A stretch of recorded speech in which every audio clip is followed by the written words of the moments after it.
Bonsoir à tous et à toutes les métadosiens. Ouais, ça fait la deuxième fois que je la fais. Ce soir, je voulais vous parler de ChatGPT et comment on peut travailler avec ChatGPT dans le domaine du SEO, du référencement, du marketing digital, du e-commerce et comment utiliser en vous donnant des petits hacks pour l'utiliser à bon escient parce que euh, on entend tellement de choses au sujet de l'intelligence artificielle, que c'est pas bien, que la rédaction n'est pas bonne, que on devient tous des abrutis avec ça, on fait pas réfléchir notre cerveau. D'ailleurs, à tel point que les profs en ont une peur bleue. C'est le grand Satan, ChatGPT, le Manitou. Et donc, non, c'est pas vrai. Je pense que c'est un outil. Comme tous les outils, il faut savoir s'en servir. Et un outil, si on améliore la productivité, s'il n'y a pas de cerveau derrière, et le cerveau il est entre les oreilles en général, il faut savoir s'en servir. Donc, il y a plusieurs façons de se servir de ChatGPT. D'ailleurs, il n'y a pas que ChatGPT. Non, le sujet ce soir, c'est ChatGPT, mais aujourd'hui, il y a d'autres il y a d'autres intelligences artificielles. Il y a Claude, il y a Gemini. Voilà. On peut utiliser des tas d'intelligence. L'intelligence, on utilise ce mot, c'est une usurpation.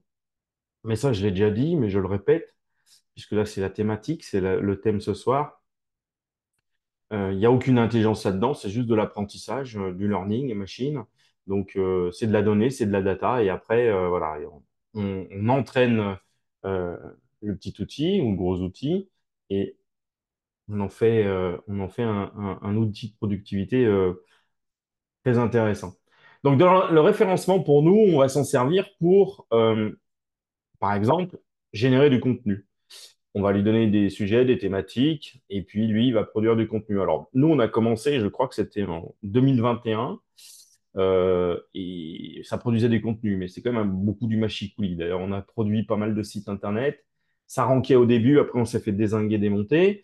Euh, Aujourd'hui, on n'a aucun souci, aucun problème. On produit des sites en automatique avec du contenu. Une fois de plus, il faut que ce soit du contenu utile, du contenu intelligent et savoir ce qu'on met dedans. Donc, pour revenir à ce que je disais tout à l'heure, l'utilisation de ChatGPT, tout passe par les prompts. La clé est dans le prompt.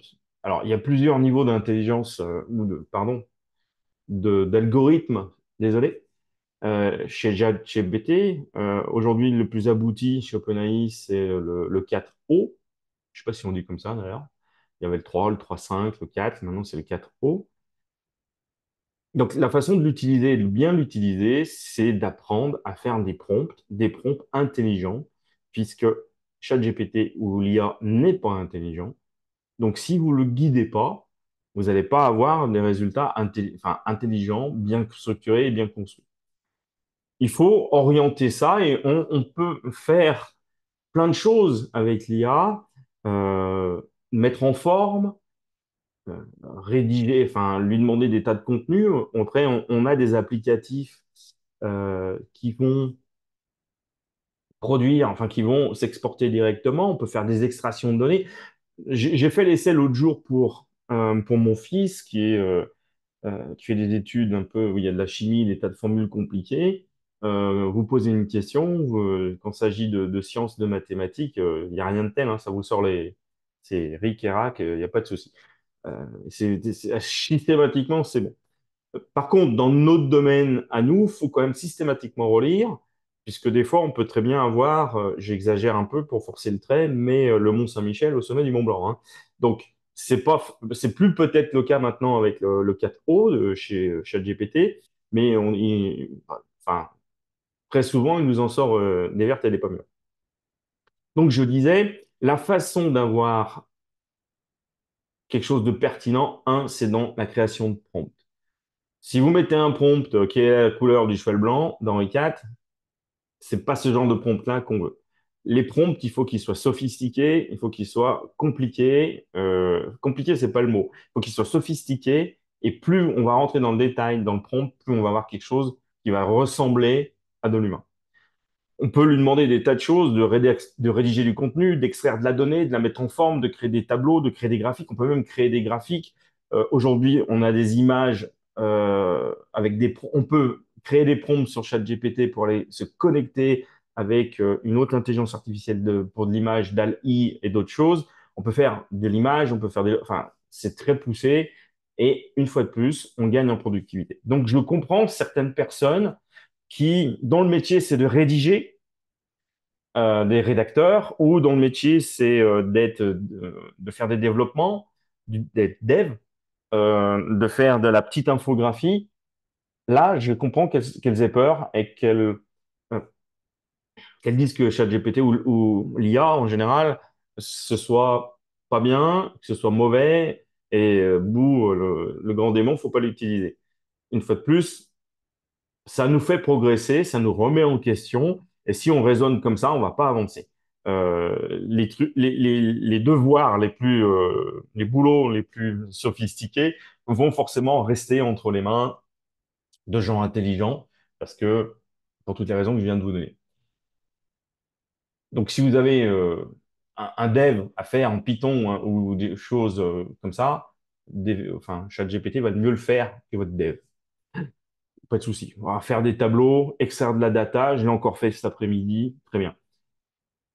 En tant que créateur de contenu pour créer des contenus sur des sites e-commerce ou n'importe quel site, euh, si vous en restez à ce type de génération de contenu et que vous ne l'enrichissez pas, vous n'avez pas la supervision euh, de l'être humain intelligent, ce ne sera pas forcément qualitatif de ce que nous, on recherche en tant que SEO.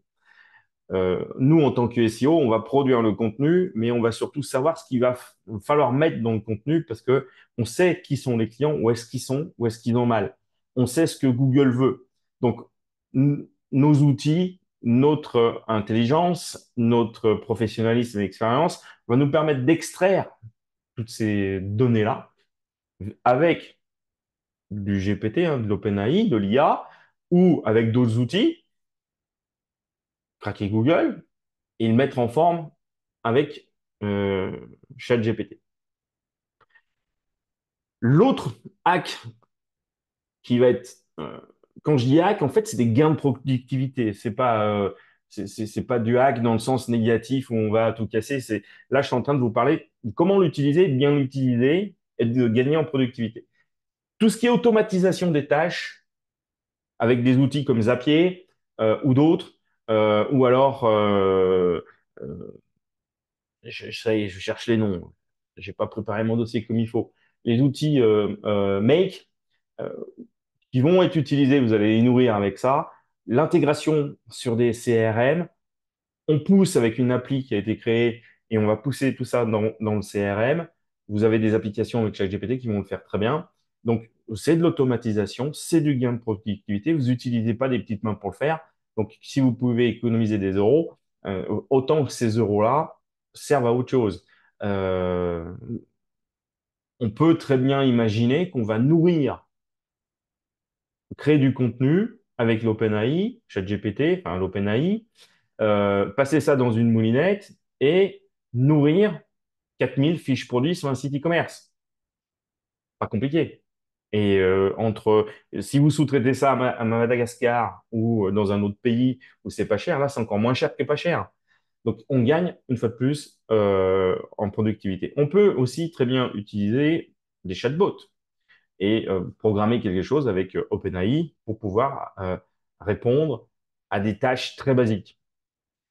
Un chatbot, la règle de base, puisque ça, nous, on les a utilisés depuis très très longtemps sur les sites, dans les sites auto. Euh, Déjà, enfin, il faut vraiment que ce soit pertinent. Si on se rend compte que c'est du machicoulis ou que ça répond pas comme il faut ou ça répond toujours la même chose ou c'est pas capable de répondre, non. Si c'est pour lui faire apprendre certaines choses sur les critères de base pour dire voilà quels sont les papiers à fournir pour une carte grise ou choses comme ça, nickel. Maintenant, si c'est pour avoir une conversation avec Madame Michu et Monsieur Michu sur son canapé pour choisir la couleur de la voiture, des choses comme ça, chatbot, vous l'oubliez, il faut une personne qui soit compétente derrière, qui connaisse la gamme. et qui sache exactement quel est son boulot. Donc, il y a toujours une limite, mais c'est pas grave. C'est clair, net et précis. À partir du moment où on le sait, on le connaît, on va pouvoir utiliser ces outils-là. Il faut pas faire comme ce que je vois ou j'entends. Personnes qui disent, oula, misère, c'est le diable incarné. Et, certains professeurs qui veulent pas se remettre en cause, j'insiste là-dessus, et qui ont peur de tout ce qui est nouveau. Enfin, si tout le monde avait eu peur, on serait encore avec des chevaux et une calèche. Alors, ça a du charme, hein, mais bon, après, il faut gérer le purin, enfin, pas le purin, pardon, bah, faut gérer tout le truc qui va avec. C'est quand même beaucoup mieux d'avoir une voiture. On va pas rentrer sur la discussion entre voiture thermique et moteur électrique, ça, c'est compliqué, mais enfin, bon, voilà. Après, le troisième hack, c'est que on peut affiner, c'est ce que je disais tout, j'ai commencé à en parler, avec des réponses spécifiques, plus poussées, techniques, avec de la data. C'est pas systématique quand on utilise la ChatGPT, et qu'on lui demande de produire un contenu, qu'il rentre dans les détails. Donc, il va falloir mettre une deuxième couche, ou alors il faut que votre prompt soit très bien fait dès le départ. Mais ça, il n'y a que vous, personne intelligente, qui allez vous en rendre compte à la lecture de ce qui a été produit. Et ça, on ne peut pas se passer de la supervision, ce qu'on appelle hybride, la machine et l'être humain. La machine produit, non, l'humain fait le prompt, la machine produit, l'humain analyse ce qui a été produit, vérifie ce qui a été produit et remet sa couche, soit manuelle, soit pas manuelle. C'est pas grave. Vous cassez la pattern et vous produisez encore mieux.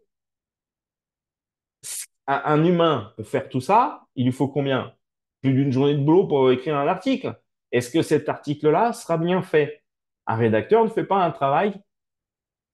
La majorité, pardon, je vais pondérer, la majorité des rédacteurs que je vois, et là en ce moment je vois de plus en plus parce que j'ai un client qui me donne de plus en plus de contenu qui viennent de rédacteurs, c'est pas pertinent du tout. C'est du beau contenu qui est bien écrit, mais le travail du rédacteur n'est pas pertinent pour aller chercher une clientèle cible. Il écrit un contenu sur un sujet. C'est pas pertinent pour aller faire du référencement, chercher une clientèle cible, et c'est pas pertinent pour les moteurs de recherche. Donc, il n'y a que le référenceur, le SEO, le consultant, vous l'appelez comme vous voulez, qui va voir de son œil et que si on veut aller plus vite, parce qu'il y a quand même, faut comprendre que nous, on peut mettre plus d'une journée à pondre un texte, un contenu, je ne veux pas dire texte, un contenu, c'est un ensemble de choses qu'on va mettre sur une page d'un site internet qui va comprendre différents éléments de la vidéo, du texte, des balises, des tableaux, des images, des tas de choses. Donc ça prend du temps pour que ce soit, qu'on vise notre objectif là-dessus. C'est pas, voilà, c'est pas uniquement un texte qui a été écrit par un journaliste ou un rédacteur pointu qui sait s'exprimer, qui sait jouer avec les mots, bien les mettre comme il faut. C'est pas que ça. Donc, pour finir sur le troisième hack, la contextualisation de données et puis surtout la mise à jour régulière. Donc, une fois de plus, l'intelligence humaine, ce qu'on a entre les deux oreilles, on est obligé de l'avoir. Parce qu'il faut toujours contrôler, se remettre en question, analyser et voir si ça marche ou si ça marche pas. Est-ce qu'on a réussi ce qu'on voulait? Mais une fois de plus, ce qui est vrai aujourd'hui n'est peut-être pas vrai dans 6 mois ou n'est pas vrai dans un an. Donc, ça veut dire qu'on va être obligé, même avec de l'IA, de revenir dessus et de réutiliser. Mais grâce à l'IA, ça coûte beaucoup moins cher. Voilà ce que je voulais vous dire sur ChatGPT. On parle de ChatGPT, mais Claude, d'ailleurs, qui est pas mal a priori, et d'autres. Il existe d'autres IA. Et puis, même si ça fait 2 ans qu'on est dessus, pour notre part, pour ma part, si je dis pas de bêtises, je demande à Laurent d'ailleurs, euh, si c'est vrai ou si on a commencé plus tôt. Euh, donc, l'utilisation, je me suis perdu dans ce que je voulais dire, super. C'est pas grave. Donc, utilisez l'IA, il faut pas en avoir peur. Utilisez ChatGPT et ce sera, voilà, j'ai retrouvé le fil. Ce sera de mieux en mieux et on n'est qu'à l'aube de l'intelligence artificielle sur toutes les possibilités qu'on peut avoir. à partir du moment où c'est bien contrôlé, c'est bien encadré. Les images aujourd'hui sont de plus en plus belles, meilleures. On arrive à produire des choses qui sont vraiment sympathiques. Ce matin, j'ai encore utilisé un nouvel outil là, qui est en bêta test pour produire de la vidéo de manière automatique. Bah, pour produire de la vidéo à bas coût et nous permettre de faire certaines choses, c'est assez quali quand même.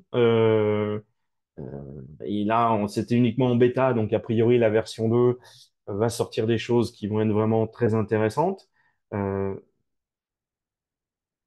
je pense que dans un an, même avant, on va avoir des outils encore beaucoup plus performants qui vont nous permettre d'aller plus loin et puis surtout de réduire les coûts. C'est ça qui est intéressant en fait avec l'intelligence artificielle. À partir du moment où il y a un mec qui est intelligent, qui sait manier des outils, on arrive à faire des choses qui sont pas mal. Alors, j'ai pas dit que j'étais intelligent, donc bon, ben voilà, on essaye d'apprendre tous les jours, de se remettre en question et de voir ce qu'on peut faire pour nous et puis pour nos clients. Merci beaucoup de m'avoir suivi. Euh, Passez une bonne soirée sous la pluie parce que chez nous il pleut et puis bah, à demain.